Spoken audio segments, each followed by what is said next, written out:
There are 7 million questions to answer about what's going on right now and making decisions for the fall. For me, thinking about how do we create change within the structure that is our school systems from a policy standpoint.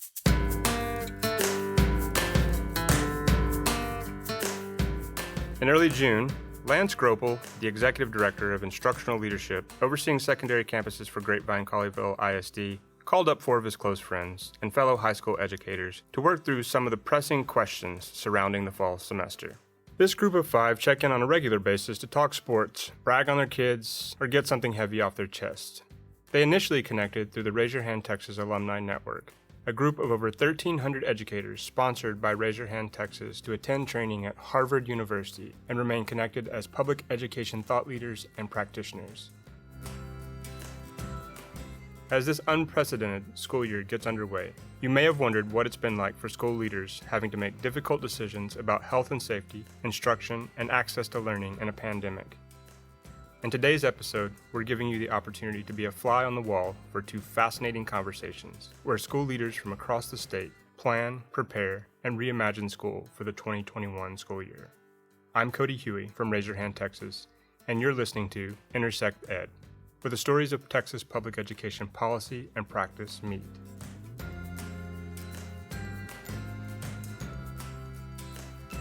I'm sitting in a middle school classroom right now. There ain't no way I could get 22 people in this classroom with 6 feet in between each one of them. So how do we make that environment work and create flexibility for our kids? It's $1 million question. That's Todd Bloomer, the principal at Churchill High School in Northeast ISD in San Antonio. Who has that space? 22 to 1, 6 feet apart. How big is that room? And that's Jason Johnston, Assistant Superintendent of Human Resources for Allen ISD in North Texas. I don't know. This one's not very big. What do you think, Lance? 12? 12 kids in there? What do you, as you look around there? 10 to 12? Maybe 15. 15? Maybe. In case you're curious, Texas Administrative Code specifies that a secondary classroom must provide 28 square feet per student. To ensure, say, a middle school student's desk is 6 feet from the nearest student, you would need 144 square feet per student. That's 5 times larger than the state standard. And the whole kicker is no matter what plan you design, as long as the 6-foot requirement is still in there, you're talking about 14 kids on a school bus. So how do you get them there? We're going to be driving the bus, boys. Admin's going to be picking folks up. You're going to stick up 3 kids and bring them with you. Let's go. Anybody in your neighborhood, come on. While they attempt to make light of the situation, the health guidelines make transportation a particularly difficult challenge. If students from different households have to sit 6 feet apart, a bus that might normally hold 70 students is down to 15 to 20 students. That means making the same bus route multiple times and delaying the start of classes, or exploring staggered start times. Traditionally, we try to keep elementary kids with elementary kids. This new voice belongs to Bobby Martinez, Executive Director for School Leadership for Alvin ISD, located south of Houston. Even with buses, looking at all levels, possibly more of kind of zones and neighborhoods as opposed to just the elementary ride with elementary only or high school. That's a good idea, man. Yeah, I know we're exploring some of that here. What I could see a blend of elementary, middle, and then also middle high based off of zones. I think from a standpoint of what needs to change is, state law says you got to be in attendance 90% of the time.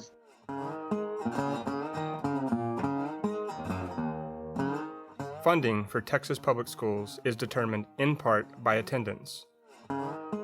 One of the biggest concerns administrators have right now is how attendance and seat time will be counted, and subsequently how budgets will be determined for the next year.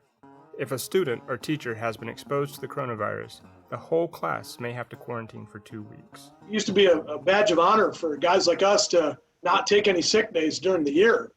And now it'll be, badges of honors to stay home when you're not feeling well or a family member is not feeling well. So I think those ramifications are crazy because we all know that having a great teacher in every classroom is what we have to do. Without having that great teacher, education and instruction falls off. From a teaching standpoint, let's just say that you were notified that you were potentially exposed to someone with coronavirus and therefore had to self-quarantine for 14 days. So if you're a classroom teacher, that you are, if you're feeling well and willing, you're actually teaching your class from remote locations, that there's increased flexibility of who is where when the learning is occurring, and how you staff that and how you manage that from a classroom management standpoint. Administrators are also concerned about how the downturn in the state economy and low oil prices will affect the education budget at a time when operation costs are going to increase. Texas schools received an infusion of funds with the passage of a historic school finance bill in the 2019 legislative session. But some estimates show $1.8 million in total additional expenses needed for an average district to reopen nationwide. It's almost like a perfect storm from, we just got House Bill 3 passed. We just got increase in funding. And now we have this COVID situation happen. And then oil prices are in the tank right now. That voice belongs to Levi Moses, principal at Rogers High School and Rogers ISD, southeast of Temple. And I don't know about you guys, but I always feel a lot better when I'm paying about $2.40 at the pump, because that means that I've got plenty of computers, plenty of teachers, and I've got plenty of materials that I need at my disposal.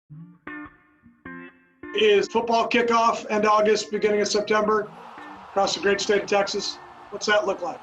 For many communities across the state, the fall semester in Texas wouldn't be complete without Friday night lights. Blue 42, sit, hike! Recently, the University Interscholastic League, or UIL as it's known here in Texas, announced that the football season will occur, but it will be delayed about a month. Before the announcement, armchair speculation around this important topic was commonplace across the state. I'm going to call mid-September district games going to the playoffs. Okay. Anybody else input? Yeah, I think we're going to have limited capacity in the stands.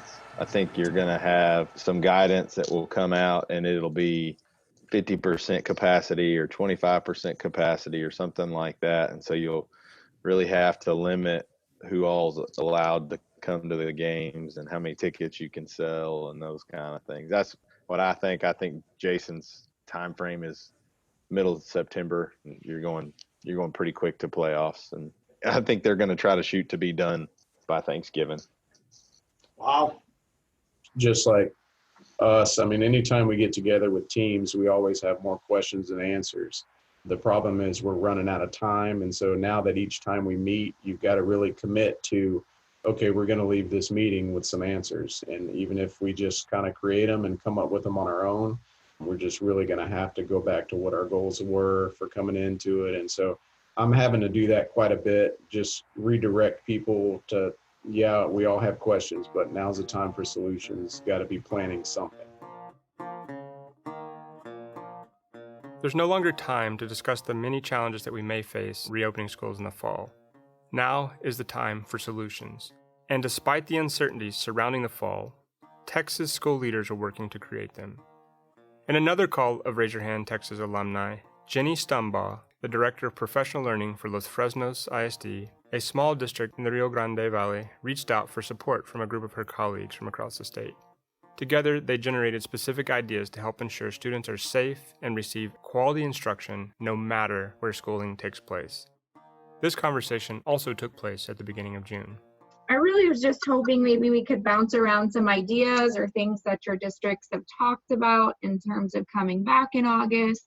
So I'll just start by sharing what we would like to do and to maybe hear what other people are doing, and we can try to help each other solve things that have come up. What we are really trying to do is find a way to have pre-K through second grade come every day, but essentially one classroom in two separate rooms, and what that would look like and how that would work. The middle school and the high school, I feel like we kind of have that a little bit figured out, but the elementary just seems to be giving us a run for our money.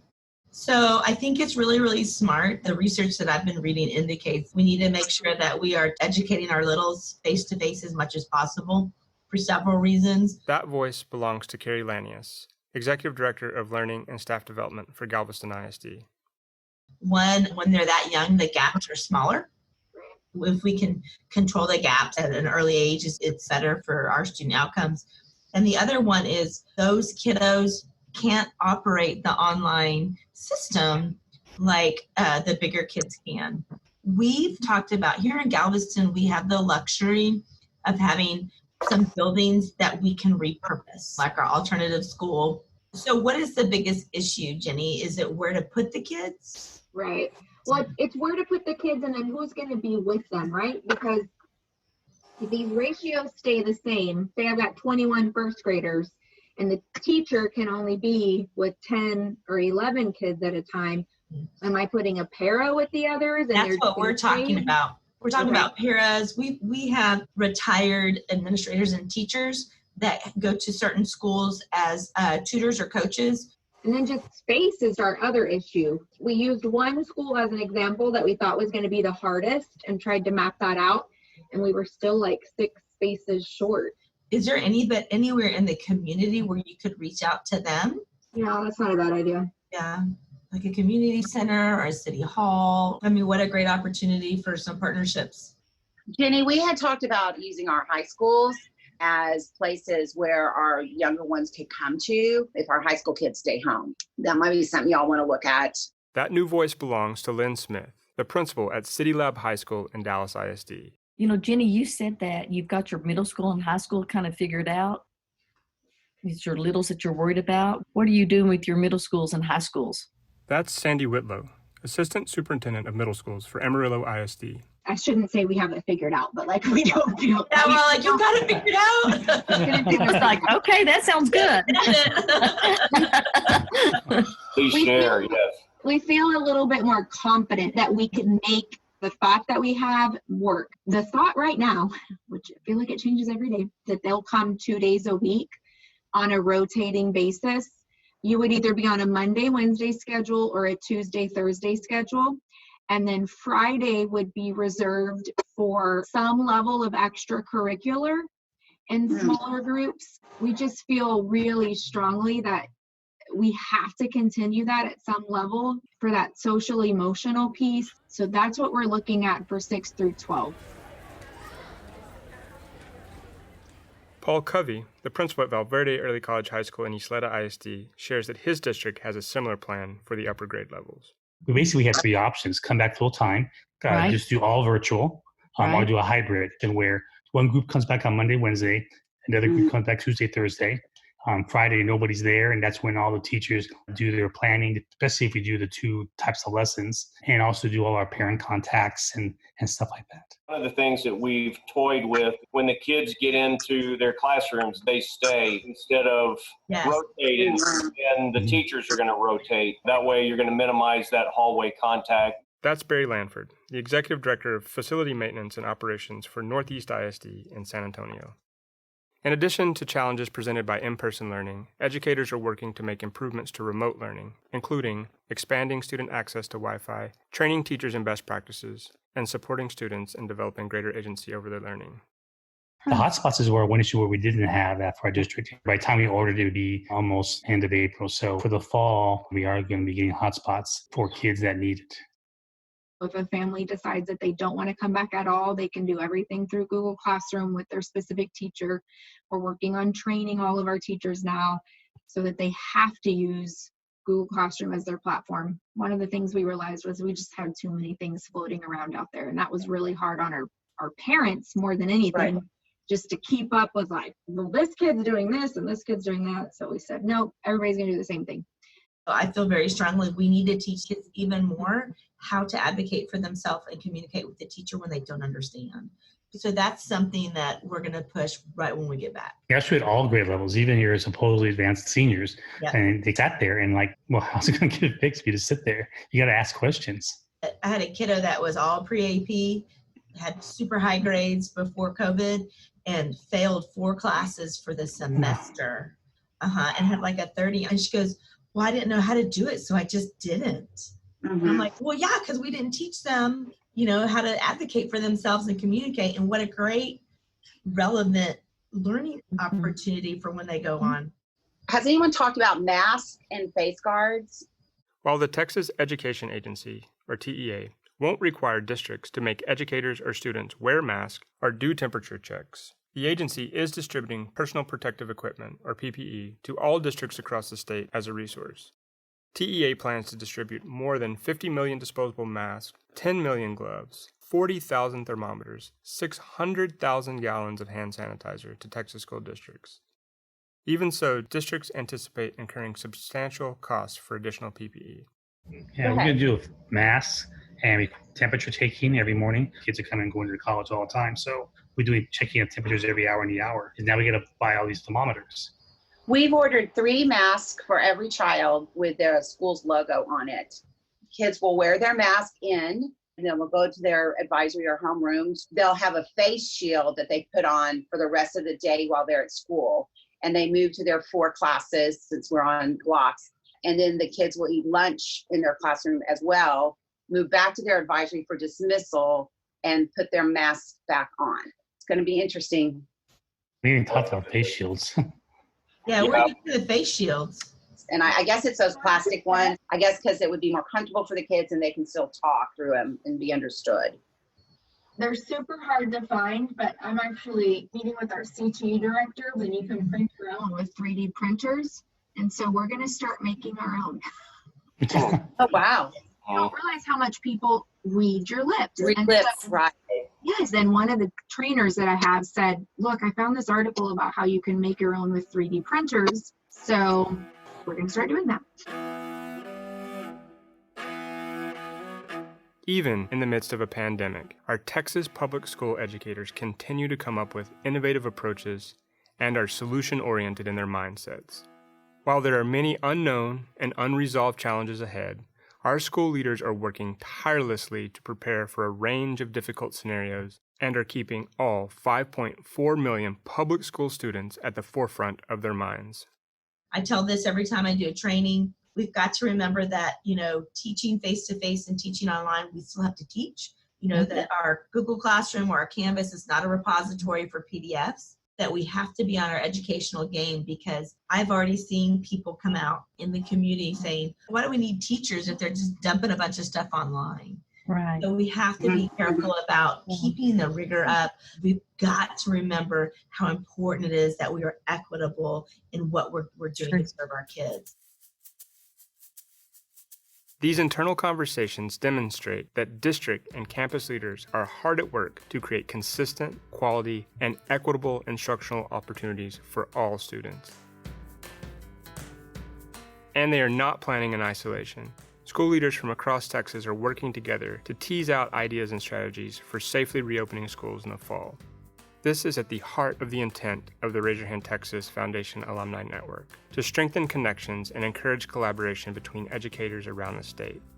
Those closest to the challenge at hand, our teachers, principals, and district staff, should be trusted to lead our schools and communities in the recovery, and we should give them the resources needed to ensure our schools can meet the needs of all students.